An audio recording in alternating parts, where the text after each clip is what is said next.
Dobar dan, dobrodošli u ovaj video. Danas će biti riječ o mehanici. Mehanika je praktično najstarija grana fizike. Klasična mehanika se bavi jednostavnim tijelima koja nas okružuju. To jeste ne bavi se ničim premalim, niti nečim prebrzim ili nečim što ima previše čestica.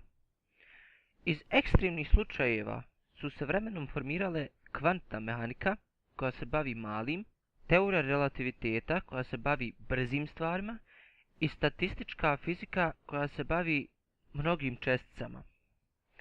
Klasična mehanika također proučava međusobna djelovanja pojedinačnih tijela. Naročito se bavi masom i inercijom, silama poput gravitacije, veličinama poput brzine i ubrzanja, kao i zakretanjem i statikom. Mehanika se često smatra najjednostavnijom disciplinom fizike. Ali s obzirom na to što u mehanici postoje i neke veličine i zakoni koje se teško sebi mogu predočiti i nikako nisu intuitivne, kao na primjer impuls zakretanja ili otvoreni inercijski sistem, trebalo bi izdvojiti dosta vremena da se to gradivo stvari. Prosto rečeno, mehanika se bavi kretanjem tijela. Da bi tijela mogli matematički opisati, moramo uvesti nekoliko osnovnih veličina. Jedna od najvažnijih veličina je sila. Nešto kasnije u videu ćemo naučiti da sile mogu biti uzroci kretanja. Nakon toga obradit ćemo Newtonove zakone. One su osnova mehanike i historijski gledano čine početak moderne fizike. Što se tiče podjele mehanike, mi nju dijelimo na kinematiku i dinamiku.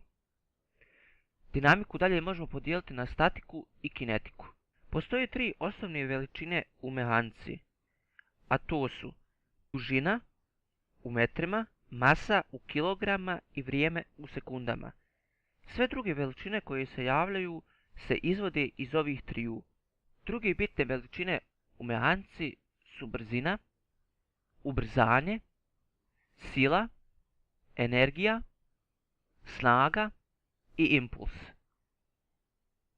Kasnije u videu će biti nešto više riječ o ovim pojedinačnim veličinama.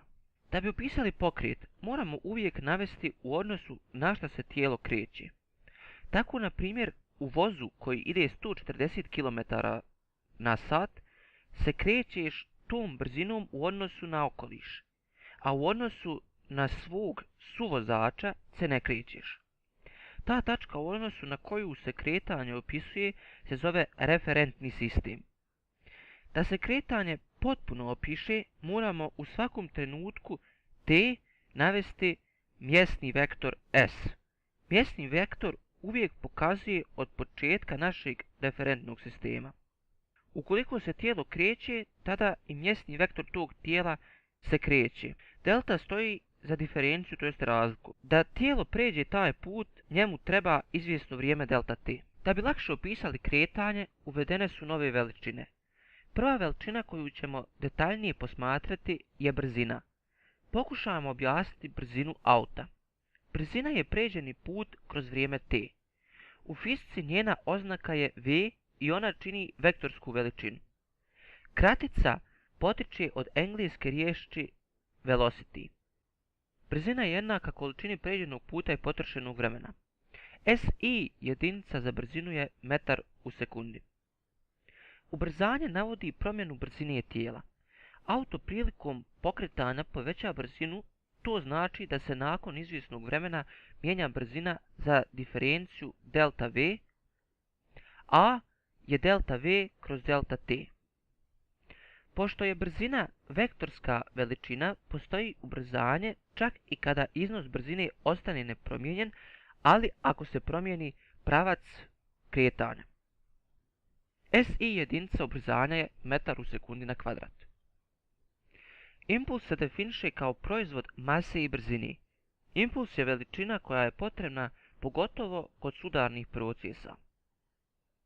Ukoliko se recimo dva tijela nepoznatih masa sudare, teško je odrediti daljnje kretanje. Za impuls je bitna i masa. Ako je jedno tijelo lopta, čija je brzina 120 km na sat, a drugo tijelo vozilo koji se također kreće 120 km/h u suprotnom smjeru, lako je odrediti daljnje kretanje. Vozilo je mnogo teže, ima veći impuls, tako da će se njegovo kretanje gotovo pa nikako ne promijeniti. Lopta je mnogo lakša, tako da ima manji impuls, tako da će se njeno kretanje jako promijeniti. SI jedinica impulsa je kg/m u sekundi. Sile su uzroci kretanja. Sila je definisana kao proizvod mase i ubrzanja. SI jedinica sile je kg/m u sekundi na kvadrat, to jeste Newton. Dobila je ime po Isaacu Newtonu. Ukoliko na jedno tijelo djeluje više sila, onda vrijedi princip superpozicije. Ukoliko neka osoba vuče krevet izvjesnom silom F1, a druga silom F2 u nekom drugom pravcu, krevet se kreće kao da djeluje jedna kosa sila. To znači da sve djelujuće sile možemo opisati jednom tako što dodamo vektorske sile, ali možemo i prosto sabrati te sile. Da bi više saznali o silama, pogledajmo Newtonove zakone. Oni čine osnovu i historijski početak moderne fizike. 1687. godine Newton je objavio svoje djelo Filosofia Naturalis Principia Mathematica, tako što je definisao 3 zakona. Zovu se još i aksiomi. Aksiomi su zakoni koji se unutar svoje discipline ne mogu deduktivno objasniti, to jeste zakoni koji čine osnovu neke nauke. Prvi zakon je zakon inercije, koji glasi: svako tijelo ostaje u stanju mirovanja ili jednolikog kretanja po pravcu sve dok vanjske sile ne uzrokuju promjenu tog stanja. Drugi zakon se još naziva temeljni zakon kretanja, koji glasi: u svakodnevnim primjerima najčešći je slučaj da se tijelu ne mijenja masa tijekom promjene brzine, što je moguće samo sa brzine puno manje od brzine svjetlosti. To je takozvana nerelativistička aproksimacija. Tako se koristi sljedeća prosta formula za drugi Newtonov zakon. A jest jednako F kroz M. Prva dva zakona mogu se lagano zapamtiti ovom formulom. F jest jednako masa puta ubrzanje. Prvi Newtonov zakon bi mogli protumačiti na sljedeći način. Ako ne djeluje sila, to jeste ukoliko je F jest jednako 0 Newtona, onda mora ubrzanje biti jest jednako 0 metara po sekundi na kvadrat. A drugi Newtonov zakon se zove još i princip akcije i on se može objasniti na sljedeći način. Ukoliko je F različito od 0, onda mora i A, to jest ubrzanje, biti različito od 0.